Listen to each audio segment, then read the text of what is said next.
So we're gonna start this episode of Cruising with Comedians. Like, was it Coffee, Cars, and Cocks? Yeah. Is that the one Seinfeld does? Cocks, coffee, and cars. Yeah, fucking, so yeah, sorry Jerry Seinfeld if I'm ripping off. But, so the whole idea here, I'm Rick Larkin Comedy. This is Mike Parker. Mike Parker Jokes. Mike Parker Jokes. So this is the semi-monthly road trip for comedians. We're on our way to a show. Today is August 19th, I think, and we're heading from Everett by way of stopping in Burien to pick up Mike Parker to Roseburg, Oregon. We are going to Central Oregon to do a show at the Kodiak Bar. So this is us just talking shit and relaxing, and yeah. Having a good time. That's it. In the Tesla, baby. Oh no, he outed me as a Tesla. This motherfucker, he outs me as a, electric car driver. That's alright though, man. Shit, I wish I had one. Yeah. No, you don't. You don't want that car payment. Yeah. That's like being like, I wish I had one of those 24-year-old super hot 10 supermodel girls. Like, you don't want to have to pay for that shit. You don't want that car. No, give me a 72 Datsun. That's why I like my 99 Chrysler, dude. Yeah, this guy in his Chrysler LeBaron, motherfucker. No, that's a 300, right? Yeah, 300M. Yeah. It's in limp mode right now. He's like 250 more than 50 cent on that car. That's it, baby. Chrysler 300 pennies. Yeah. No, yeah, that's actually, I'm working on some material on aging and the women that I seek out due to aging. And so, like, I used to go after those Grand Theft Auto chicks, like track marks, exciting, I'm cheating on you, start a fight in a bar. And I'm like, bro, I just want an Oregon Trail chick. I just want someone to suck the fucking snake bite out of my dick. I just want someone with a 401k, dude. That's it. Yeah, 401k and be named as the beneficiary or partial. Yeah. And a good medicine cabinet. No. Yeah, you got a lot of bikes going on, a lot of oxys. Yeah, so if you do need your prescription pills without a prescription, see Mike Parker. That's right. No, I'm joking. Or if your grandmother is looking for a hot young man, I'm the guy. Oh, you're a gil fucker? Those grannies that like the fuck? Actually, during the pandemic, I hooked up with a 6-year-old for the first time in my life. Yeah, that was funny. She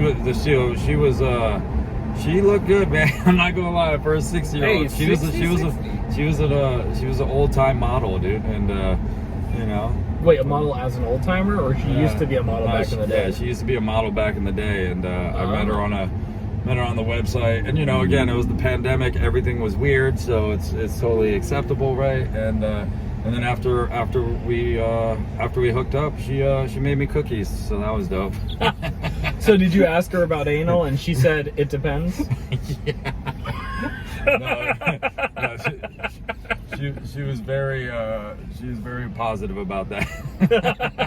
Very pro anal. Yeah, she had a lot of flow going. Yeah, exactly. You didn't have to wet that slip and slide. No doubt, dude. No sprinkler needed. Yeah. God damn. Yeah. There's nothing like needing goggles when you go down on a squirter, dude. Oh man. Jesus. See, and that's my comedy. It's a lot of lowbrow bullshit. That's right, baby. But this is an unfiltered conversation. So I gotta give a little history. I'm a comedian. I've been in for just over a year, and about 6 months in, I started going to the local 907. Yep. In Renton, Washington. They have this really kind of testing ground of an open mic in Renton Monday nights. And I had a very limited network of people I was talking to. There was a bit of I call it a cold shoulder in Everett, Washington, where I went to the open mics. I don't know, it wasn't 100%, but I didn't feel welcomed. And so I went to the 907. Yep. And I got the -5 viewers I have right now. You got to pay attention to this. I'm making eye contact because you have nice tits. He's not, because he's a gentleman. He keeps looking out the fucking side. He's like a tweaker trying to find some fucking VCR to work on. I'm looking for a 60-year-old woman. He's looking for 60-year-olds in the carpool lane. They're like, she ain't driving. Yeah. She got her butler. Anyways, so I go there, and it's a different experience when you're doing like a little local open mic to 907 is heavy hitters. You've got people practicing reps for real shows, and it's a different scene. And so I think the first thing Mike ever told me, I walked out after doing some time, or we were waiting to get on stage. I don't know. And the mic was very warm and welcoming, and he recognized he didn't. I don't know. You can tell your side of the story, but if you remember, but he reached out, you know, and he was like, "Hey, what's happening?" You know, and we started talking, and he said he gave me the first major bit of, and you don't know this probably, but Mike Barker gave me my first super important feedback on what to do when I do open mic, when I do comedy, and he looked at me and he says, grab that fucking mic stand and move it out the way. Yep. Get that mic stand out the fucking... And that was something like, I was so nervous about just walking up the stage and not tripping. Yeah. Getting the mic out of the mic stand, that I would leave the mic stand up there. And that was something that resonated, like, whoa, this is something I can actually use from here on out. And so that's now my routine. As soon as I get that mic out, that stand's fucking gone. Yeah. Now, I keep it within arm's length because all these people attacking comedians, I gotta have the weighted barbell to swing across someone's fucking head in case, but... Yeah, no, you gotta, you know, it just becomes a distraction for the audience in a sense, you know? You're just kind of weaving back and forth, and, you know, you're just kind of losing yourself, you know? And then, you know, there's definitely been a few anorexic comics that, you know, they would disappear and shit. You're like, whoa, okay, no. Peekaboo. Yeah, peekaboo. So, no, it's just, you know, that's probably one of the first things you need to do when you get on stage is pull that mic out. Unless you're going to stand behind it the whole time and use it, you know, which... Use it as a pro. I think you told me that too. Yeah, that's not, and there's Like, nothing if you're wrong with gonna that. use it. Yeah, if you're going to use it, you know. So you just use it like you would, let's say, like, you know, an R&B singer or something like that. You know, you can use this stretching your arms out. Wait. I thought R. Kelly peed on chicks. I didn't hear anything about a mic stand. Yeah. What the fuck are you talking about? Yeah, I'm sure he's done that too, but it's like, damn, this mic smells like piss. But Isn't there something about it dripping wet on a mic? You know? yeah, that- oh, I'm sure. One of his songs talking about dripping wet. Oh, Oh gosh, that guy, fucking R. Kelly's good riddance, dude. you pee on some bitches and now you're getting fucked in the ass. Yeah. So Isn't it crazy, karma. dude? Karma's a bitch. Crazy, you can make just amazing music and just be a pedophile, dude. What the fuck, dude? Well, but like if we drill that down, like I was listening to Andrew Schultz, and they were talking about, I think it was Schultz. They were talking about how like back in the old times, the 1500s, pedophiles were everywhere. Yeah. 1200s, like that was part of culture. Yeah. And then the Catholicism came in and like kind of regulated it, and they got rid of it, and now they're actually the villain. Yeah, Because they're like they regulated it from 100% creepy shit fucking goats to like just diddle little kids, and they're the bad guy. Well, I mean, I just think in just historically speaking anyways, dude, just, you know, it's men have just been terrible, dude, when it comes to stuff like that, dude. Like, We're fucking creeps, bro. yeah, man. I mean, I'm just even even in the Bible, right? It was okay to have like 100 wives, you know what I mean? And like in the Old Testament, it was no problem. But then like God was like, all right, you guys can't do this. You're not even treating your 100 wives right. You need to just have one, and we can't even do that right now. You know? Yeah. Can't even treat one right. So, yeah, I mean, I want to have like 100 husbands. I wonder what that'd be like. yeah, I mean, My house would be fixed up like a motherfucker. yeah, that's what I'm saying, dude. Honestly, you know, I'd have no constipation issues either. I'd have that shit drilled out. I'm not gonna lie. I think I'd be much happier if I was gay, dude. Hey, we can start right now. We can start on the fucking podcast. I'm telling you, man. Like all my gay friends, they seem a lot happier than my straight friends. What is that? There's that song, No Woman, No. Yeah. What is that? No Woman, No Worry? Yeah. No Woman, No Cry. Oh, sorry. Shit. I butchered that. No Woman, No Cry. Yeah. Well, usually it's a woman that's crying, right? So, but I can get a little emo, but yeah. But no, you know, like shoot, even like Elvis Presley, man. Elvis Presley married Priscilla, or took Priscilla when she was like 16, right? Jerry Lee Lewis, I think it was. You know, the Great Balls of Fire. You know, same thing. You know. yeah. it was kind of acceptable. I don't know. Well, and like we're not condoning any of that shit because this is 2022, yeah. bro. It's not good at all, man. I can't even have you sit in my car with me unless I get a verbal video permission that you want to be in the car with me. Yeah. I thought consent was when you open the door by yourself, but Yeah. apparently not. Yeah, you know, and I'm probably gonna have to edit that shit because I just stuck a fucking dick in my mouth. God damn. That's all right. Parker's gonna be like, no, don't post. Hey, Yeah. hey, it is what it is. I But- mean, this is different than being on stage, though, because on stage we have prepared material. We have not necessarily an agenda, but we are working at. This is just us talking and bullshitting, and like I'm just being authentic as me. Yeah, we're just talking, man. But I mean, it is interesting though, like you know,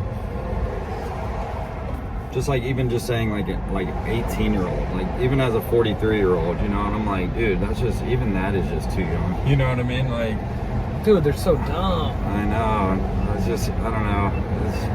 They're I don't still children, mean, dude. I don't mean women at 18 are dumb. I think anyone from the age of like up to 25 still lacks real life experience to know not right from wrong, but like they're, I don't know.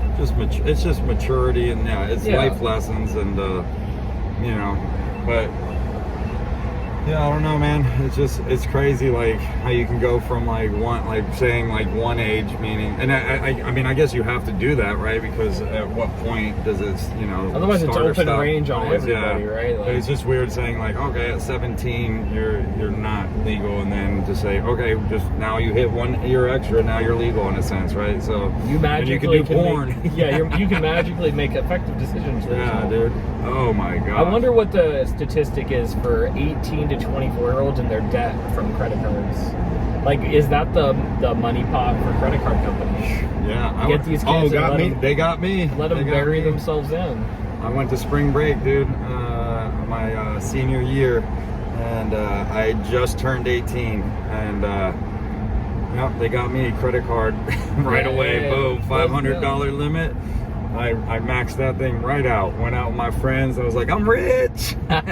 You gotta feel like one of those upper elites. Dude, I honestly, I don't think they ever turned that off, and they kept adding on the fees, and I think it added up like, I think I just got a bill for like $10,000 on a $500 credit card. Oh my! I was like, no, that's not how that works. They have to shut that off at some point. So they would never get that from me, but. Hey, now you're starting to sound like Andy Harder. Yeah.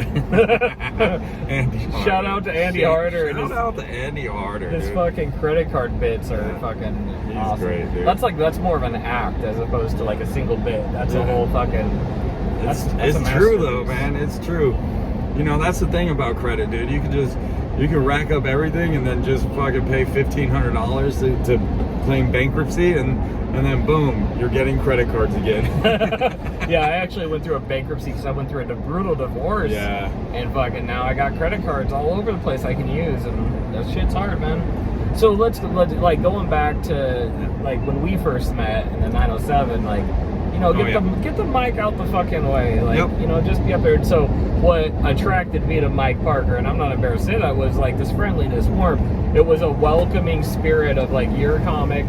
You know, I didn't even feel like I could even call myself a comic back then. I was like, you know, I didn't feel like I earned the title, but I was accepted in. And some people have cold shoulders. Some people are absorbed with themselves, whatever. Yeah. But this guy, there's a couple people in my story of becoming a comedian that played a big role of, man, I can do this. Yeah, I knew right away, man. One, you were good people, man. I knew that right away. And then, two, I knew that, you know, you were going to get your bearings, and you know, I think something that a lot of people do is they come up with a stage name. You know, I did it in the beginning too. What was your stage name? So I first started.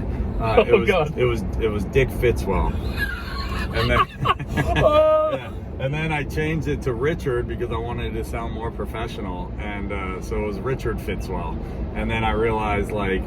And I'll tell you, the reason I did that was because I was so, and I think that's another thing that a lot of comics go through is there's just this delusion that you're just going to instantly become famous. You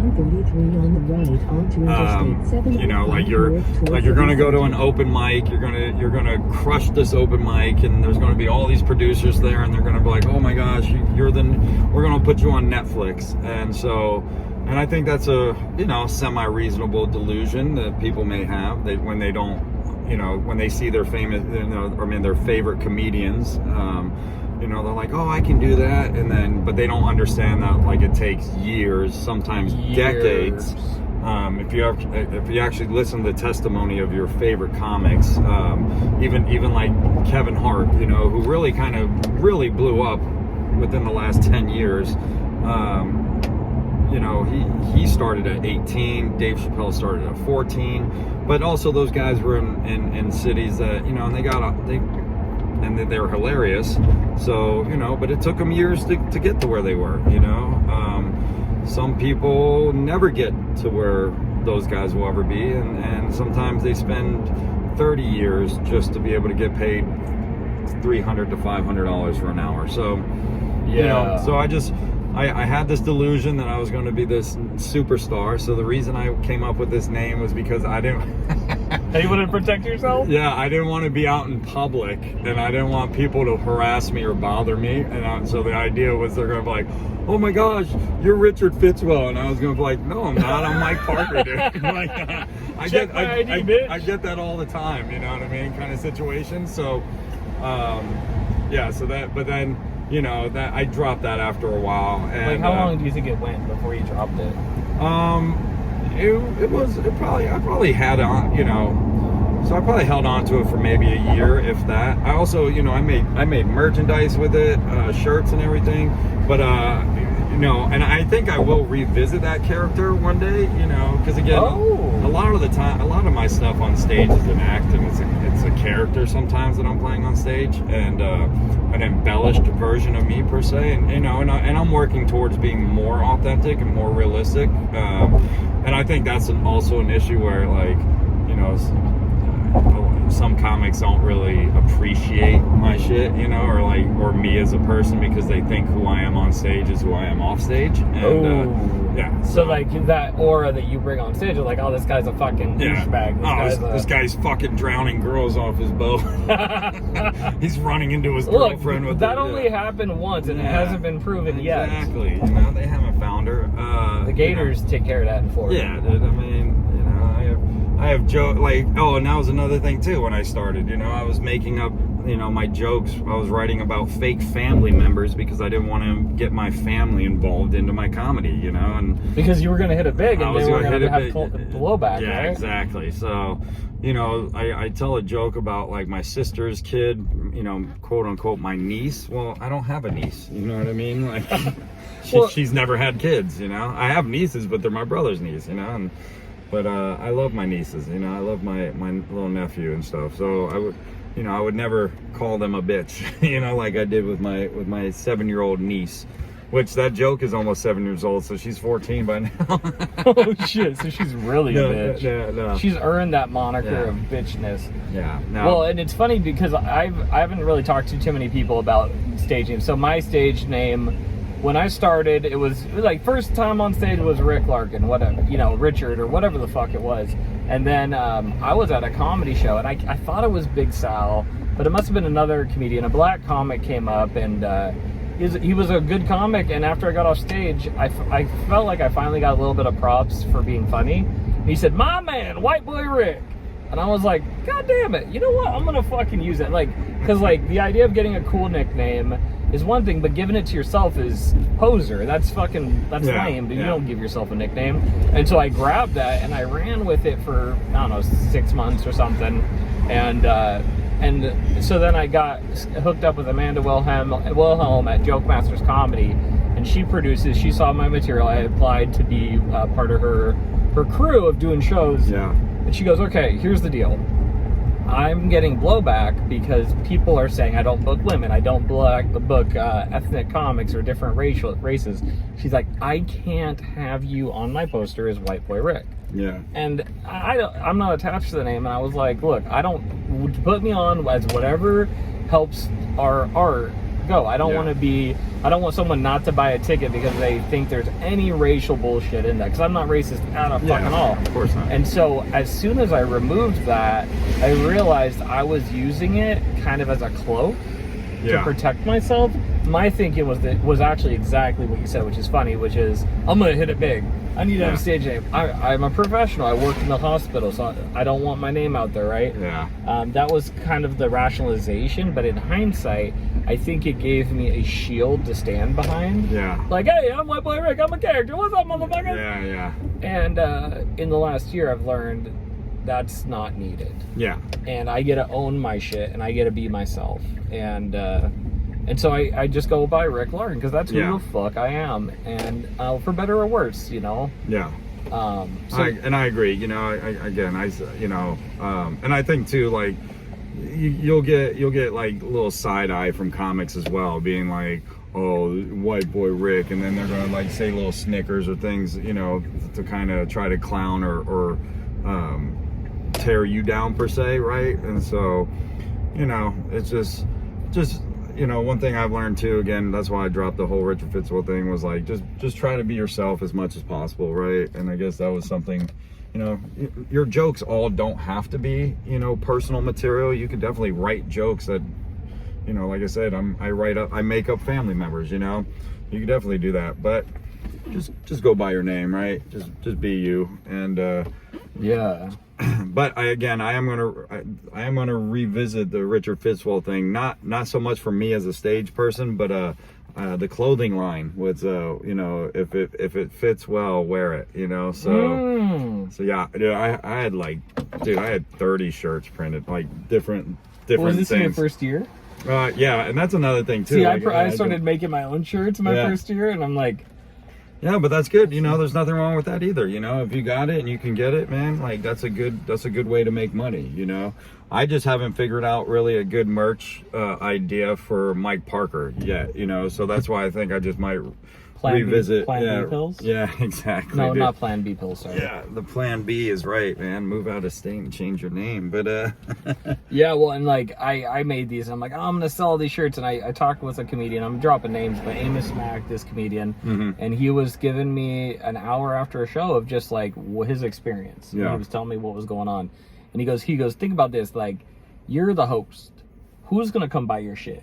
They don't even know who you are. You got a headliner selling shit. You got a feature selling. And I was like, I get it. And so now I make shirts with my logo, and it's iron-on. I buy Walmart shirts and I fucking wash them, but I give them to people who support me. Yeah. So anybody that has my merch supports me. Yeah. It's my girlfriend. It's my mom. It's people who have been, you know, Big Sal's actually, he has one of my, I made him a shirt. He's going to wear it on stage, and I'm going to wear one of his. Oh, cool. Yeah. He's a 5X dude. That's what I was going to do. I'm like, dude, I wear, my merch is other people's merch, dude, right now. Dude. Well, and I generally wear my own shit because it's me. Fuck you. Yeah. Like, and one comedian was giving me a side eye about a week ago, and he said to me, he's like, I like your shirt. And I said, well, I'm wearing it because no one else will. I don't give a fuck. Yeah. Like, I mean, and what Amos was saying, you know, there's definitely some validity to that, you know, but at the same time, you know, fuck it, you know, because what if there is one or two people there that like you more than the feature, or like you more than the headliner? Do you know what I mean? So yeah, that's fair too. You're not taking anything away from anyone, because let's say, you know, you have 3 stands, right? You have your feature stand, you have your headliner stand, and then there's you know, with your shirts, you know, and you know, let's just say like somebody who wasn't going to buy a shirt from either of those people, you know, see you and they're like, oh, you know, I really liked you. I thought you had good personality, a lot of energy, you were funny, you know, and I like what your shirt says. Maybe their shirts, you know, their shirts are crap shirts. Well, yeah, or there might be something that's vulgar on it. There might be something, you know, yours is just laugh, y'all. You know what I mean? So the origin behind that's funny, because what I had envisioned was I wanted a shirt that had a logo right here that said "Laugh Fuckers." Yeah. Because like the message is, hey, people fucking laugh. Like, relax, chill out. We're doing comedy. And then it wasn't palatable. Yeah, exactly. So, who's gonna wear a shirt? That's what my girlfriend said. So then I put "Laugh Y'all," because I say y'all because like I'm from the South. Yeah. And now it's just "Laugh Y'all," like fucking like relax, laugh y'all. And that's a good clean shirt. And again, you know, where, you know, you might have someone that has something with a dick on it, or again, there might be a curse word on something. So, you know, I hear what he was saying, and you know, Yeah. there's definitely a lot of validity to that. You're not But trying to take money out of their pockets, but well, you know, again though, but if someone's going to buy their shirt, they're going to buy their shirt regardless, and they just may buy your shirt as well. So, you know, but also too, it's kind of one of those things where you would, you know, let them be up front, let them, you know, have like the main, you know, tables per se to sell their shirts, Yeah. and then maybe you're just kind of off in the corner and you just have like one shirt draped over a chair per se, right? In a sense. Well, right? and as a host, my responsibility I learned from him, which was really great, Yeah. is my job is to pump up the crowd, connect the crowd, welcome everybody, and promote the shit out of the feature and headliner. Get them excited. Yep. These guys are fun, and it helps me because I'm a year in. And I don't say that to beat myself up or anything, but there's levels to this. Yeah. There's dedication. There's For years sure. of work. There's, for somebody to have an hour that they entertain the fuck out of you, that is a skill. And so, like, I'm not selling my shit over somebody. I'll sell anybody on my show's shit. Yeah. Anybody. Like, I've got a monthly show in Linwood, Washington. The first one's September 9th. Yeah. You know, Juan Forno, Chris Moran, like, promote the fuck out of them because they've been at it for a long time. You know, like this guy Mike Parker, he's been at it for a long time. And too long. No, not too Well, long. It's not too long. Again, I got a long way to go. Well, and it's proof that neither of us are here just to get rich quick and peace out, because he's been in it forever. 7 years. I ain't quitting. I don't care what comics say. Like, no, that's what I mean. And that's the thing too. I'll never quit, no matter what y'all say, man. You'll never get me out of this game because I'll never let you win. That's what I mean. So it's, if anything, it's y'all's fault for hating on me that keeps me in this. well, and like, I've been listening to my favorite. You said something. You said, listen to your favorite comic and listen to him talk about being authentic. I listened to Joe Rogan. Joe Rogan, he's fuck off, dude. If you listen to him talk about comedy, the love of comedy and what it takes to be a comedian, he's the reason I even started, because he broke it down like, grab a mic and start talking. I'm like, oh shit, that's it? Like, yeah, you're gonna eat a dick. It's gonna fucking hurt, but you're gonna get better if you love this. And I'm here for the love of the game. Yep. You know, Andrew Schultz, I listen to these people talk about missing getting on the road. We're driving down from, Mike flew in from Los Angeles. We're driving down the middle of Oregon. We're not going to pay our mortgage on our 2 shows. Nope. We're getting stage time. People are going to laugh and have fun. And it's the experience too behind the scenes, and that's what a lot of comedy is as well. Is like when you go to the mics, or if you have these shows, it's the camaraderie between the comedians afterwards. Just the bullshit stories. I mean, can you imagine being at a New York table when there's no one on stage and it's Bill Burr, Dave Patrice Attell. O'Neill, Dave Attell, like Artie Lang, like just hanging out, just roasting and just kicking, and you know, kicking the shit. That's where comedy truly is for the comic, you know. And that's why this podcast is, even this YouTube, whatever the fuck this is even here. It's to capture a little snippet of good hangs. We're hanging, we're driving. We got a 5-hour drive. Yeah. We're going to fucking talk shit and have fun, but this is the behind the scenes of like getting on the road, putting the boots on the ground, getting out, doing little bar shows, doing whatever. And you know, the thing that I'm big into Andrew Schultz recently, and he's hilarious. What he said recently was really cool. I think it was him. He was talking about Patrice O'Neill, or no, Hannibal Buress. There was a story, an anecdote about Hannibal Buress being in Montreal, and he was in Montreal grinding for 6 years, and he was chasing the trend. They wanted him to be this way, so he was this way. They wanted him to be that way, and he was chasing the popular trend in comedy. And what he learned after that time was, fuck all of you. I'm going to be authentic. Yep. And my time will eventually come. That's what it is, man. Eventually, whatever type of style of comedy you're doing will become the popular style. So just chill out, do your shit, grind, and when the light turns on and it's your time to shine, it'll fucking happen. And when you have that self-doubt and you're like, I don't really know why I'm doing this, and you feel that like you want to quit, like when you need to go push harder. I'll be driving to a show and be like, I'm not funny, I've got no jokes, and then I'll sit and look at my material and be like, fuck, I got jokes for days. Yeah, man. They may not be grade A jokes, and you'll work it out, dude. You'll get it, man. That's just like we were talking about crowd work the other day. You know, like you do crowd work, it could be great, it could be, you know, it can go either way, you know, and but you know, you can find something great about it, that you can use for future, you know what I mean? That if you're ever in that situation, you know, crowd work is great because it can lead into material, and it can also become material, you know? So and then also for the audience, you're engaged. You feel like, oh my God, he's talking about me, or I played a role. Like, it's engaging. And so like, and that, but it also can go off the rails quick too. Like, so okay, I've seen Mike go off the fucking rails and bury people. Fucking bury them, and I'm like, oh, you went too far, bro. And well, that's also the thing too. People, you know, it's got to be a give and take situation. So sometimes, like, you know, you give the person and they try to take it too far, or not too far per se, but just like take it too personal, maybe too personal. And then also like they'll sit there and they'll have like a you know, a 6-page response or answer to what you're trying to say, and it's like, all right, yo, come on now, let's keep it short, let's 3 keep words, it light. Yeah, let's go. That's it, you know.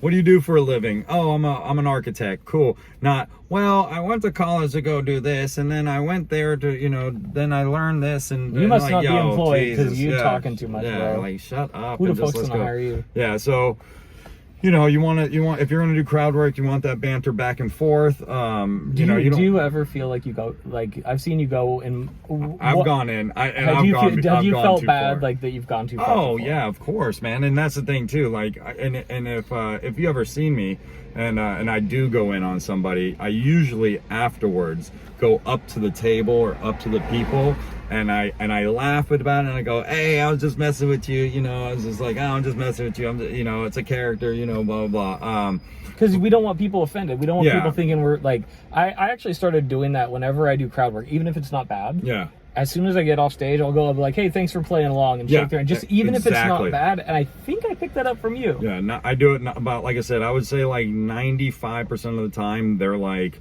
oh, it was great, oh, hilarious, you know. But then there's ones where I don't even approach because I know it's burnt. Yo, son, oh my God, dude. I'll tell you one real quick one, right? So now, quick though, we're picking up Big Sal. We're gonna do a separate podcast with all 3 of us. We're in Tacoma, 2 white guys sitting with our windows down in downtown Tacoma. So this might be the last you've ever heard of either of us. If you hear pop, pop, pop, it's not fireworks. Yeah, okay. That's it. So this one time I was at the 907. There was 4 women sitting. They were younger, you know, probably in their early 20s, and they were sitting in front of me, and they were at the front table. Which, first of all, if you're at a comedy show and you're gonna sit in the front, be prepared. Well, fucking pay attention, dude. Like, don't just be in a conversation with each other. If you want to do that, go sit in the back, right? And so it was 3 white girls and this very light-skinned black girl, and I mean, like she was almost white too, right? And so she had a beautiful afro, and I was talking and I was doing my jokes, and they just were not listening. They weren't paying attention. So I said something, and the 3 girls looked, and the girl with the beautiful afro demon did not even whatever. And I don't remember exactly, but all I know is I called her Colin Kaepernick, dude. and she didn't really flinch on that, right? She didn't flinch on that. But then I called her Rachel Dolezal, dude. And you know who that is, right? Rachel Dolezal is a white woman who pretended to be black, and who actually made it to like the highest level of like the NCAAP or something like that. And I remember hearing about this. And she finally turned around after I said that. I called her Rachel Dolezal. She turned around and she said, fuck you. and then afterwards I went up and I was like, hey, I'm really sorry. I didn't mean to say that. It was because, again, sometimes, man, shit comes out. It's just word porn sometimes. We don't even know. It's out, and we're like, oh, because when you go unscripted, sometimes it's a danger. Yeah, it's a danger. Yeah. We have mouths and minds. That was the one time I've ever felt bad about. I didn't even feel bad about calling her Colin Kaepernick, because I love Colin Kaepernick. That's my boy, you know, because it was beautiful, dude. But yeah, when I called her Rachel Dolezal, I just needed her to fucking acknowledge me, dude. And she just turned around and she went, fuck you, like that. Was she cool when you talked to her? No, she did not like me at all, dude. And I don't blame her. Did she accept any type of interaction? Oh, no. She cold shouldered me like the whole time, dude. Like I said, I went up and I was like, oh, I'm really sorry. You know, I was just trying to get your attention, and she was just like, fuck off. So, Yeah, and you know, sometimes shit happens. it is what it is. Now, you know? I'm hoping to get me and Mike at some point on this weekend, or he's here for a little bit, so we'll talk some more. But Yeah. we're gonna get Big Sal in the car. So Yep. peace out, y'all. See you later. Keep grinding on the fucking pole That's it. that has a mic at the top of Yeah, it. yeah. Come on, Yeah. man. Come on, man. And if you are going to grind on the other pole, just get lots of dollars for it, you know? Yeah, and make sure to shower. Yeah, and shave. Shower and shave. Oh Jesus, man. This one girl got so close to me, I didn't have to floss afterward. Oh, Anyways, all right, gross. guys. Thanks.